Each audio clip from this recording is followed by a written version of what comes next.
Yo, big up my brothers and sisters. Thank you very much for 1,000 subscribers to begin with. Very happy about that.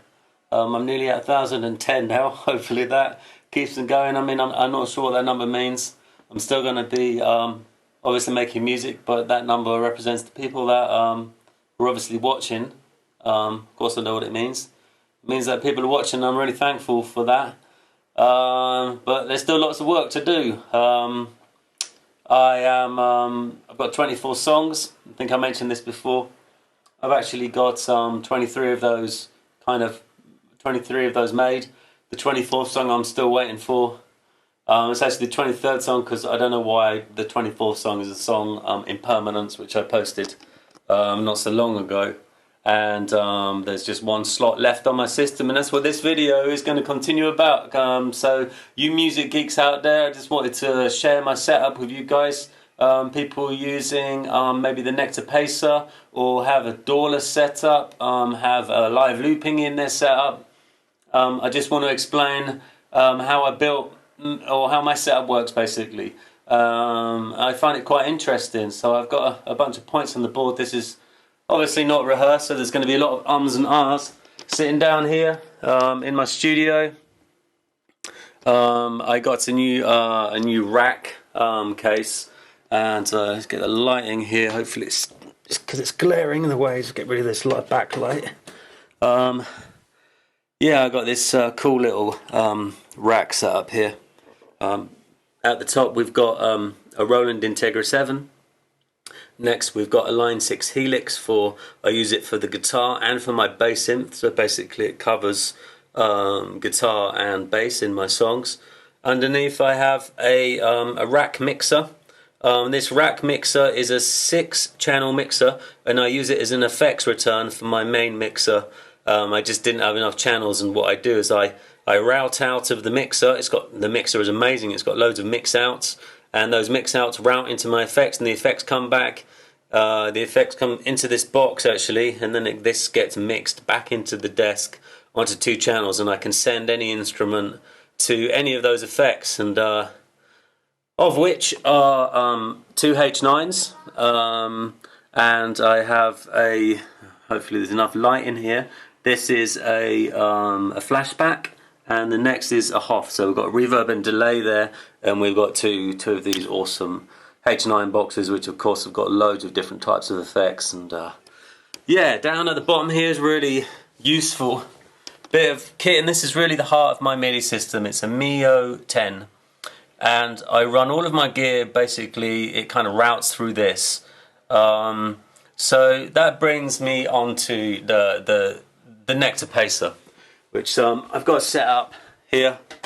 I've got one camera on me, hi, and I think I've got a camera on the Pacer. Yep, it's just about on the Pacer. So what does the Pacer do? Well, the Pacer is interesting because you can program any of these pedals to send any kind of MIDI message, CC message, program change message, note information, and I use it, for instance, here. This is sending out a note message, and it's sending it out to my other camera up here. Can I get the digitact in the picture?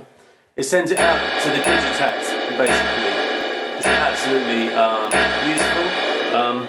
If I pull up another patch on this, actually, say this one. So the way I have it set up is I got it set up around songs, and conveniently with my 24 songs, I have on the Pacer, basically you pull up a preset, and it's got 24 presets where you can save configurations of MIDI mappings, basically, of MIDI mappings. So from the first one I have my song, and if I show you, actually this is really interesting. So here is the Line 6 Helix and the Integra 7. So all of my songs are able to call up all of the basically a patch on all of the instruments for that song. This one here, if you can see, that is named Modern Days on the Helix. Now if I change it to the second song, it goes to Reason, or Reason as it's spelt there. The same as the Integra 7, you see it says Reason. And if we come up here to MPC Live, you can see it says Reason right there. And then the same for my monologue. for the mini log, and for the pro log, and for the digitact. Program change is sent out, which brings up all of the required patches for that specific song. Moving on to the third preset on the Pacer. Remember, I got 24 presets on here, and remember, I've got 24 songs which I'm working on. So this brings up Hello Citizen, which is my third song. Fourth song brings up Walk Happy Talk. You're starting to get the picture here. I can send out a program change to all of my instruments. Hey, that didn't work because I've not programmed it yet. Just so you know, I'm in the middle of programming this on the MPC. I've added this new program, this program change message to the MPC just recently today. So now I've covered all of my MIDI instruments, which is super cool. I'm able to just go right. Okay, so let's play Modern Days. Boom, there it is. Everything is called up. So that's the program change side of it, which I think is really cool. And how this works is that the Nectar Pacer is able to send these MIDI messages, program change or note messages. But the thing is when you've got a load of MIDI gear, you've got I've got this is MIDI gear, these H9s are MIDI gear, that's 1, 2, 3, 4, including the Integra 4, 5 bits of MIDI gear, 6 bits of MIDI, 7 bits of 8, 9 bits of MIDI gear, and is there any more MIDI gear here? Oh yes, the EHX 45,000 looper, so that's 10 bits of MIDI gear. And what it is that these guys, they've all got MIDI throughs, but some of them don't have MIDI throughs, some of them are hardwired to one channel. So for instance, this guy, the Prologue, is on channel 4. This guy, I'm forgetting, I've got so much gear, I don't even know the names of them. It's ridiculous, isn't it? The Mini Log says right on there, you can read it in.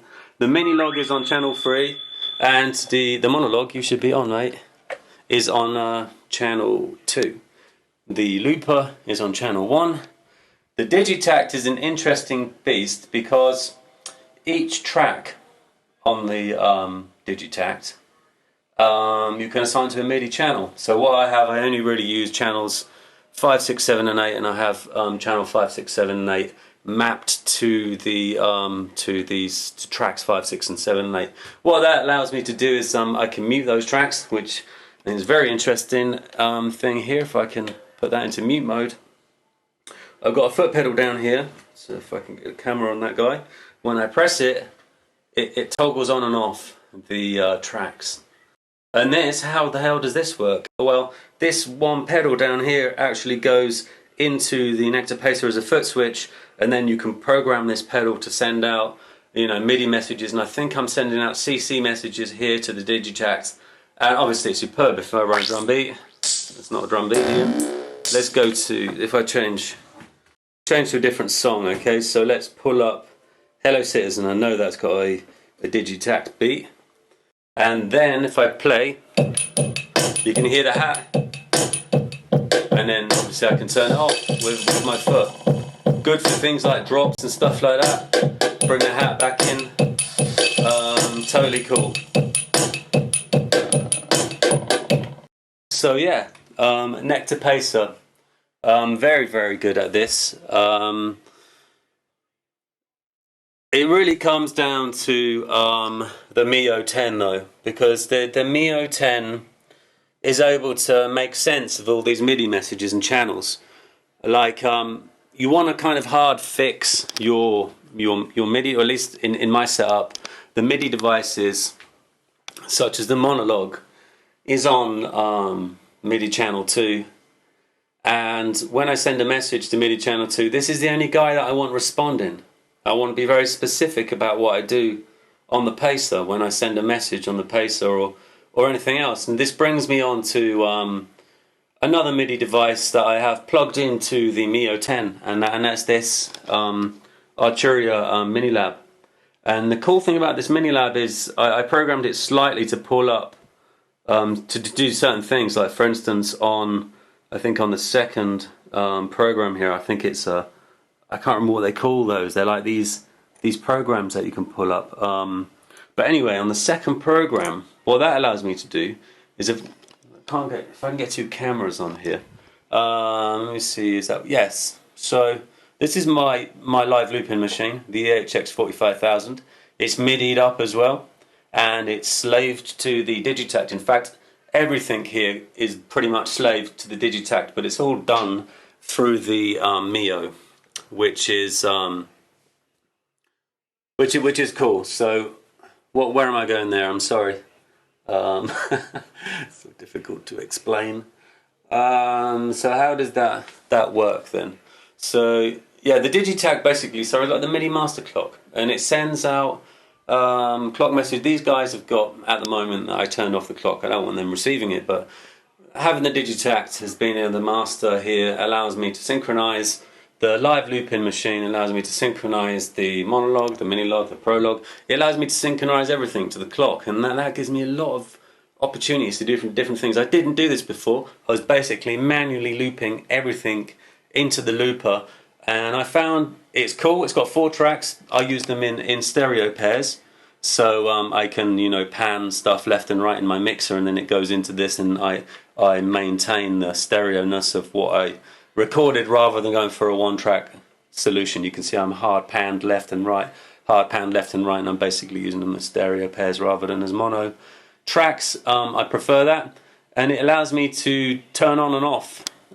This is very interesting. If I can pull something up, I'm not sure if this is going to work. I have to just pull up some random. If I do this will cycle through my loops that I've already got. Here we got a loop. Okay. So another cool thing, what I was trying to just explain, is that with the Nectar Pacer, I'm able to turn on and off the tracks of the EHX 400. So this has only got 2 tracks on it. But basically, when I press this toe switch, I'm able to turn on and off tracks 1 and 2. Let me try and go to a different patch. So if I change, it's very difficult to step around this camera with my foot. Here's another loop. So let me turn on and off. Yes, you see I can turn on and off the beat with just this foot switch, and then I can turn on and off the piano part, the organ bubble shuffle thing, which gives me a bit of flexibility here, you know. This was done actually no, you're naked. This was actually done synchronizing the Digitact.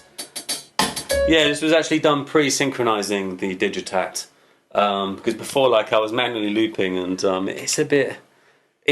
manually looping is the thing that I thought was what I wanted to do, but then I found that with the Digitact, because if I can run the beat, and then if I can drop out the hats and stuff with my foot switch, then that gives me a lot of flexibility of bringing in and out of tracks. So I got the 2 on the EHX 45000, then I've got bringing in a few tracks on the Digitact. Gives me enough flexibility. It's still limited. It's not I can't target a track yet or something like that. I'm trying to do all of this with my feet and my hands, which can be quite challenging.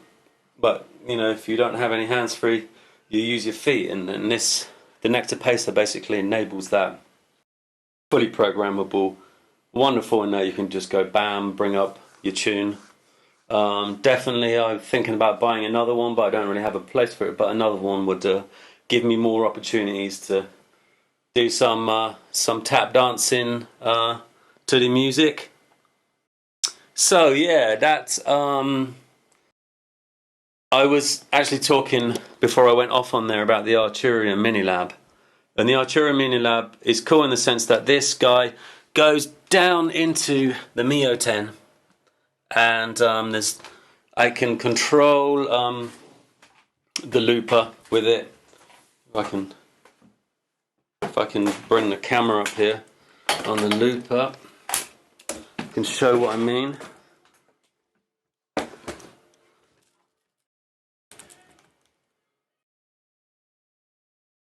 So yeah, the Mini Lab, super cool. Oh, it's overheating. It's overheating.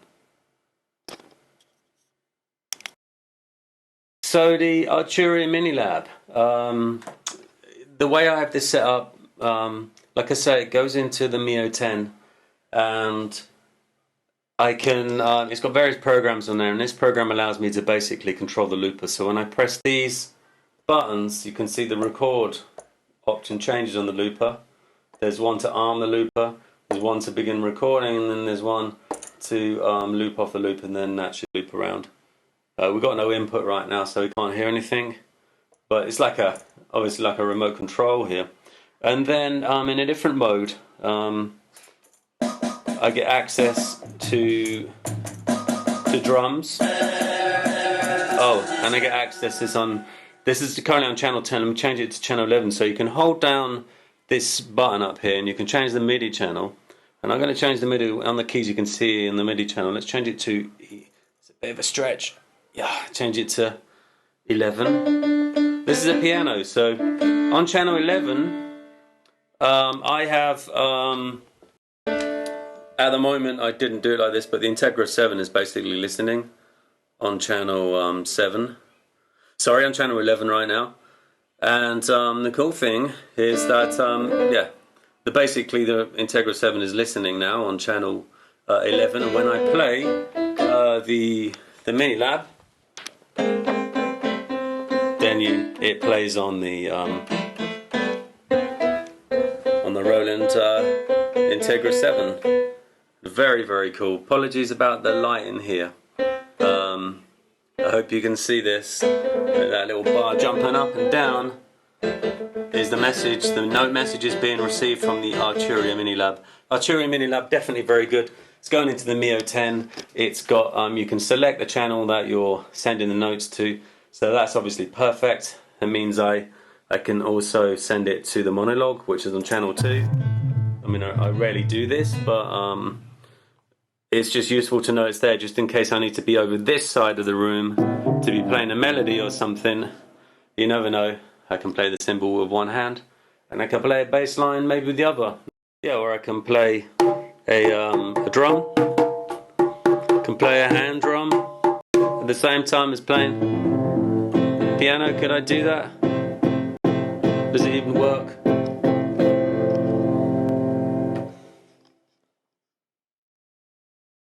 Now, very, very useful MIDI setup, most definitely.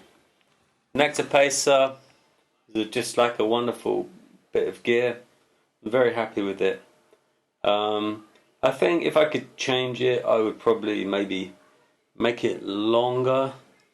I find that I just, yeah, I think it's the way I got it set up on the board, and to actually reach those upper notes, I don't really use the upper ones yet, but I could jab them with my heel or something.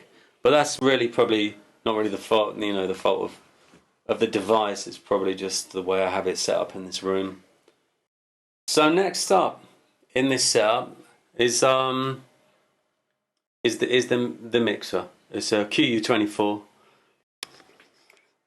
Right, so I hope you guys can see this. This is the audio side of things really here.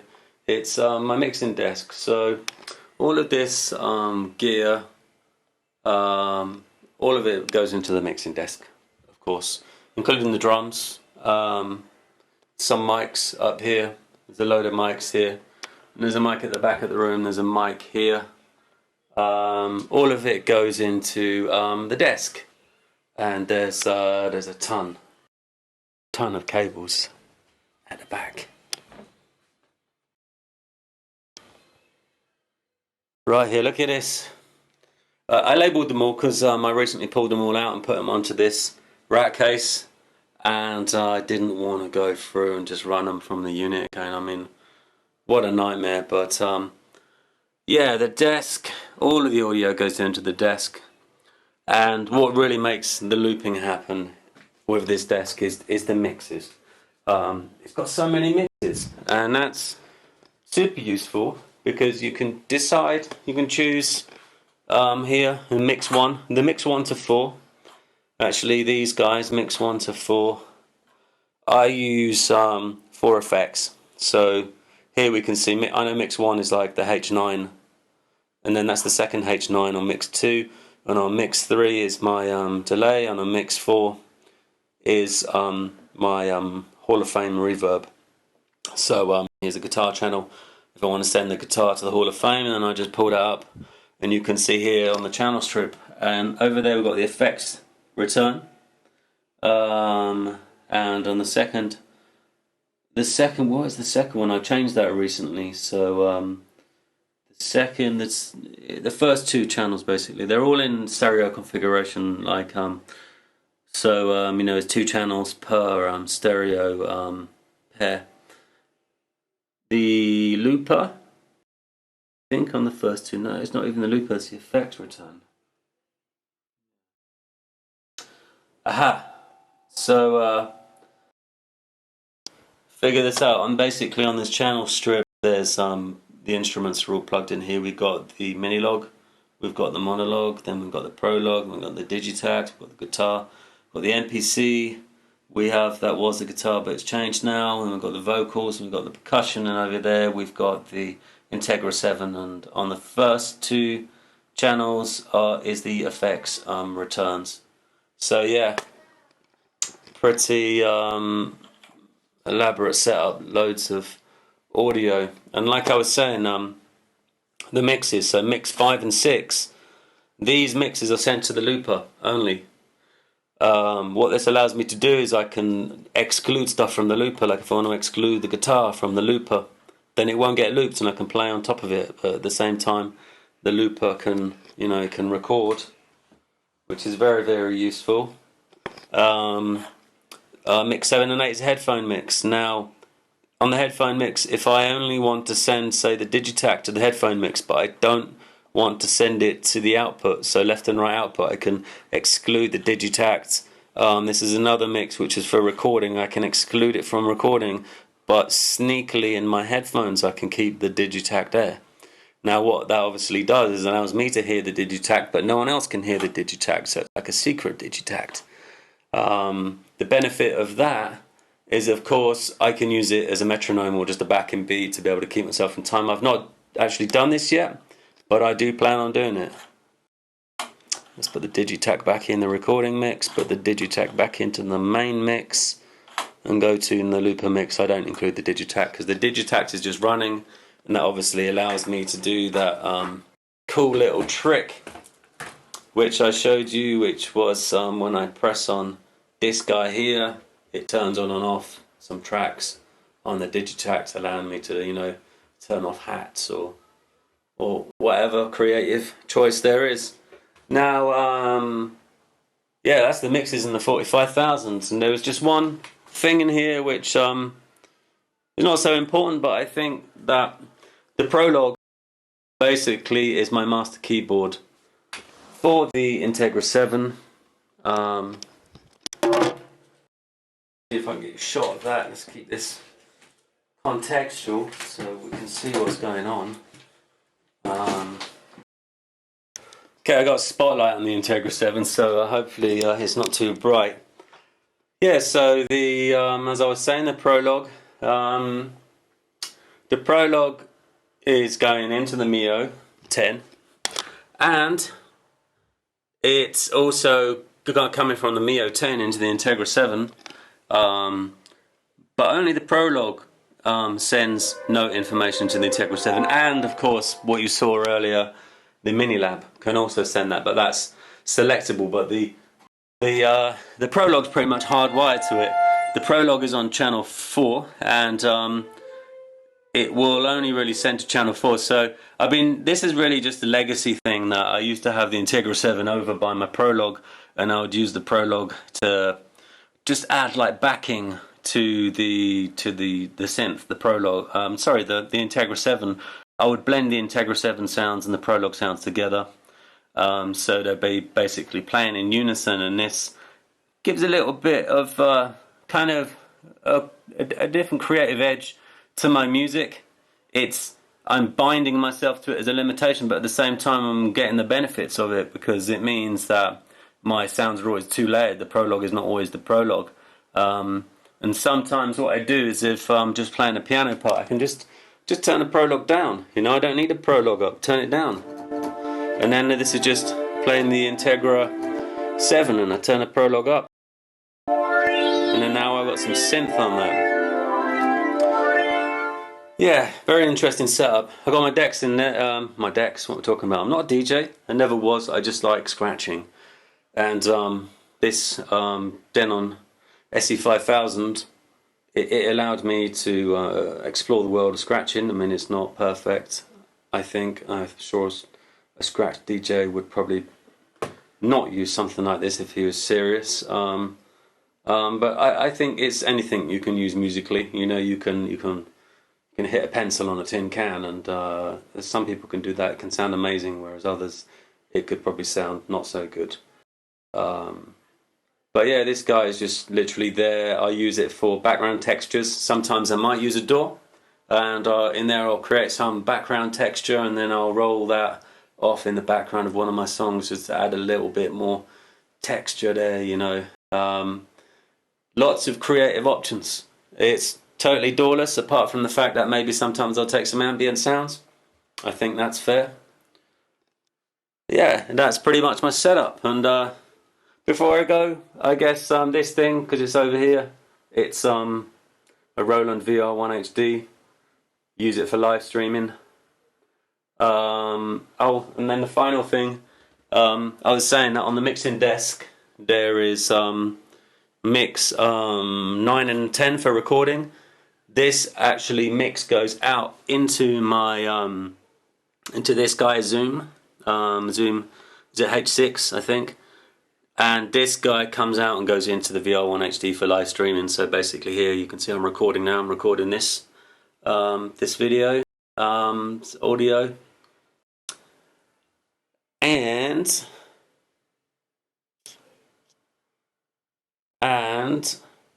the final thing that I wanted to say was recently for this QU-24, for this desk, it does actually do multi-track recording. But I had some troubles with it. I tried to do multi-track recording to a USB. It only does 2-track recording, but still it had a glitch in there and messed up a couple of my videos, and from that point I didn't use it again. So I'm not sure what's going on there. I know what's going on there. It's not Allen. Let's not blame Allen Heath for that. It's basically just some USB keys that are just not able to deal with the audio recording on this, and you need to use a recommended one. There's a community list of recording USB keys.